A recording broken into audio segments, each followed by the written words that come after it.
to the gym.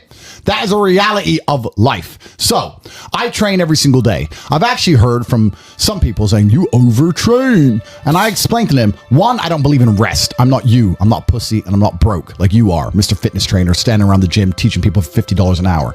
I don't need to listen to you. Secondly, I don't train because I want to get bigger. I train every day because it is difficult to train every day. It hurts. I don't want to. I wake up and I'm busy. I have other things to do. I don't feel like doing it. So I force myself to do it 7 days a week, 365 days a year, so that I know I'm the kind of person who can do what he doesn't want to do when it needs to be done. I am that man. And it's more of a mental exercise than a physical exercise at this point.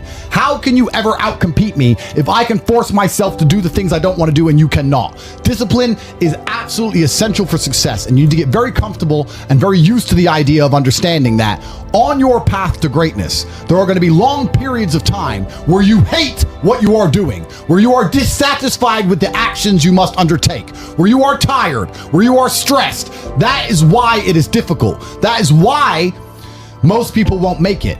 If the path was easy, everybody would walk it and it would lead nowhere. 100 people start the path, 99 fall off because it is difficult, and the one person who makes it to the end gets the gold. If all 100 made it to the end and the gold was divided by 100, it wouldn't even be worth anything. The difficulty gives it value. The fact that it is difficult to do is the key component into the fact you want it in the first place. If it wasn't difficult, everyone would have it and you wouldn't want it because no one would respect it. It's supposed to be hard. Life is supposed to be hard. You're supposed to think this is terrible. You're supposed to suffer and smile through the pain regardless. Discipline is the key to success in all realms as a man. And if you lack it, you stand no chance. You can give most people a roadmap to success. You can give them a Ferrari with a full tank of gas, and a lot of people still wouldn't make the destination because they would say the drive is too far away.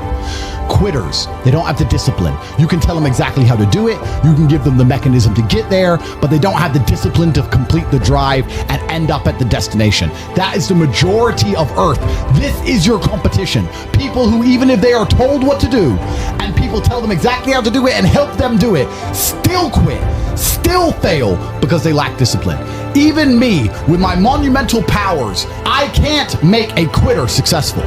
It doesn't matter how good I am. It doesn't matter how easily I make it for them to succeed. It doesn't matter how compendious and concise and powerful the real world is. It doesn't matter how much I text them and motivate them, how many emergency meetings I do to try and talk to them and hype them up, how much motivation I give them. It doesn't matter what I do. If they are a quitter, guess what they're going to do? They're going to quit. No matter how simple the map is to read, no matter how fast the Ferrari is, somewhere along the drive, the sun's going to get in their eyes, and they're going to sit there and go, I don't like this, this is hard, and they're going to quit. Quitters are the number one type of people that nobody can help. If you're a quitter, I can't help you, life can't help you, God himself cannot help a quitter. So if you lack discipline, you lack the very basic building block to any type of success which exists on the planet. By every single metric which can be measured with science, you are going to stay a loser and a failure. The key is to keep training. If you train hard every single day, you don't have to worry about a little bit of vitamin C. It's true. If you don't train and you don't smoke, you're still going to be a pussy. Yes. The answer is always hard work. As soon as you are granted life, you are guaranteed death. What you do in between is up to you. You are all conscious. That could end tomorrow, that could end in 100 years. But the time between the beginning of your consciousness and the end of it is completely up to you. Training is never the wrong decision. If you're in jail, you should train. If you are free, you should train. If you are rich, you should train. If you are poor, you should train. If you smoke, you should train. If you don't smoke, you should train. If you drink, you should train. If you don't drink, you should train. You cannot escape that hard work is always the correct decision. There is no time in any scenario when working hard is going to be the wrong answer. You should always try your very best in all things. I will smoke 10 cigars a day and beat the shit out of you because I train harder than you can possibly fathom. Pain is an extremely important part of the equation. Pain is the elixir of success. When people say this bad thing happened to me and I'm suffering, I say good. It is pain which is required. It's one of the elements in the chemical reaction. And the chemical reaction requires 5 particular distinct compounds and you have 4 and you're missing 1, it simply doesn't work. Pain for a man is one of the most important elements in becoming successful. Batman is Batman because they killed his parents. If they did not kill his parents, he would not be Batman. You're supposed to suffer. You're supposed to take that pain. The worst thing that can happen to you as a man is you live a life with no pain in it. To be born into a rich family and have a nice, easy life and be given money, and you not have to go to the gym and not have to train because you have bodyguards and sit around like a fuck up. You're going to be miserable and unhappy and a drug addict buying prostitutes. You're only going to have women who adore you. You're only going to feel confident in yourself and feel happy when you've been through hell and come out the other side. The pain is required, and you'll often notice that people who are better than you are people who have suffered more than you have suffered. So the person who is waiting for you, he requires your motivation. It also requires huge amounts of pain. So when bad things happen to you, do not sit at home and lament. Do not feel sorry for yourself. Instead, look in the mirror and say, thank you, God, for giving me one of the ingredients that is needed for the chemical concoction that is going to turn me into a superhero. Because pain is an extremely important one. In fact, it's one of the most important ones for a man. Everything is war. All of it. Sitting in the commute without losing your patience is war. Trying to find a way to escape your slave job is war. Keeping your wife happy and your children inspired is war. Training to become stronger than before is war. It is all war, and it cannot be avoided. And I'll tell you why it's war, because war is 2 opposing sides trying to achieve the same goal. 2 opposing sides want the same land or the same influence over X land. And the car you want, the Ferrari, you're not the only person who wants it. The reason it's so expensive is because others people want it. The girl you want, the beautiful woman, everyone wants her. It is war. It is competition. Everything about life as a man is war. It is conflict because you are competing against the other men who want it the same, which is why discipline is such an important thing, which is why you must take the pain and add it to the concoction to become as formidable as possible. Life is war. This idea that you can go through life as a man and avoid war is probably the biggest mistake that most men make, because it is impossible for you to achieve anything significant without war. Running a business is war. Running a hotel, running a restaurant, running an online company, it's war. Training is war. Life as a man is war. You need to wake up and view it exactly as what it is. Everything I want, other people want.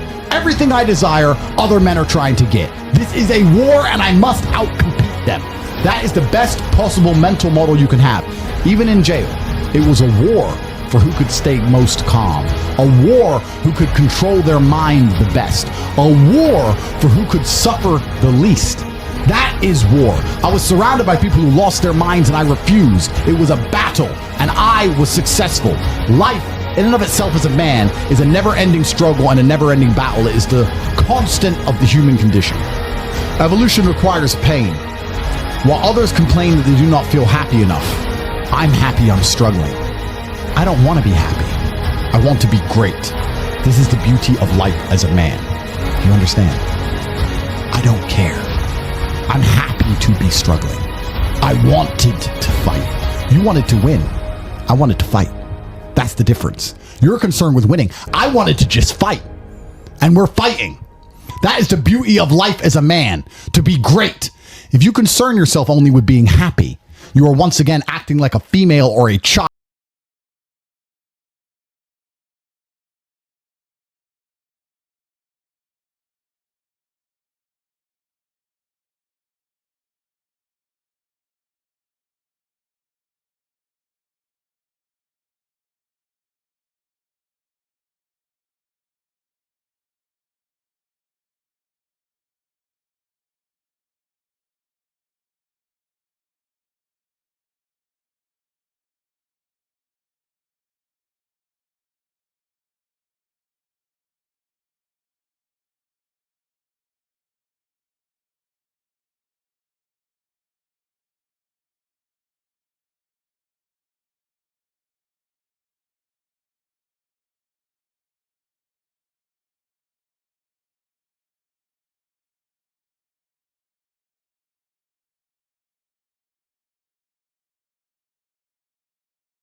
every day and you're monumentally successful and all of your dreams come true. And if you want something, you can instantly snap it up.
Brotherhood. So excel in one area if you lack in others. I have people say to me, Andrew, I'm short. What do? I'm short. Okay, God made you short. Fine. Good. Doesn't matter. You can't change it. What you can do is become as strong as an ox and become filthy rich and monumentally important and extremely influential. You can do that. People say, I'm poor. You should be strong. Oh, I'm strong, but I don't have any money. Okay, then teach others to be strong. Yes. There's always a way you can take your advantages and use them. And by teaming up with other men, other people, you can build a team in which there are no weaknesses. So if you have a disadvantage, you also have somewhere God has given you a distinct advantage over others. And it is your duty to excel in that realm. It is your duty to become so monumentally influential and powerful within that specific criteria in which you have the capability to be brilliant, that your weaknesses no longer appear because they can be simply overshadowed by your network or overshadowed by your absolute competence. By constructing the correct mindset You can be in the exact same scenario you're currently in, living the exact same life with a different mental model in which you view the world, and you will not only feel more powerful, you will be more powerful, you'll achieve more amazing things, you will be greater, you will be happier. With the same car, the same woman, the same house, the same income, the same everything, but your mind changes the lens in which you view the world. Lenses change things. Rose-tinted glasses, perhaps dark glasses. You can put glasses on, change the lens, and you can view the world differently by changing how your mind is constructed and put together and the way you view the world. That is the point of mental Aikido.